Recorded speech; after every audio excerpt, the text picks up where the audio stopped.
Naging matagumpay ang paglulunsad ng Agri-Senso Plus Lending Program ng Land Bank sa Lalo, Cagayan. Layo nitong matulungan ang mga magsasaka at mangingisda sa mas mababa at mas pinadaling paglulon.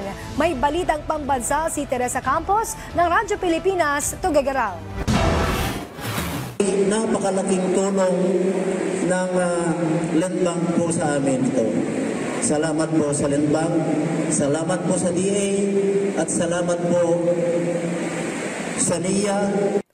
Walang patid ang pasasalamat ni Tatay Celestino sa pamahalaan dahil sa mga programa nito na mag-aangat sa kanilang kabuhayan. At gaya ng ilan pang magsasaka, mangingisda, agrarian reform beneficiaries at maliliit na negosyante, kumpiyansa sila na lalago ang kanilang agribusiness. Ito'y sa pamamagitan ng inilunsad na Agriculture Growth and Resource Integration through Strategic and Enhanced Delivery of Support and Opportunities o Agri-Senso Plus Lending Program ng Land Bank sa Lalo, Cagayan.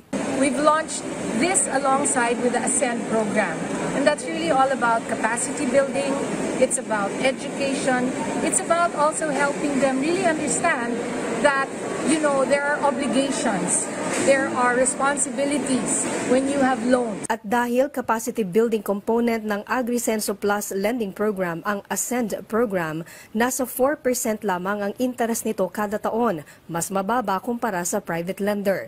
Bukod dito, pinasimple rin ng Land Bank ang mga requirement. Sa katunayan, umabot sa mahigit 1,000 ang nag-apply sa Agri-Senso Plus dito sa lalawigan ng Cagayan, kung saan 400 loan application ang naaprubahan. Ang mga ganitong programa ay isa lamang sa mahakbang ng administrasyon ni Pangulong Ferdinand Marcos Jr. na palakasin pa ang agribusiness sa bansa. Mula sa Radyo Pilipinas, Tuguegarao, Teresa Campos nag-uulat para sa Balitang Pambansa.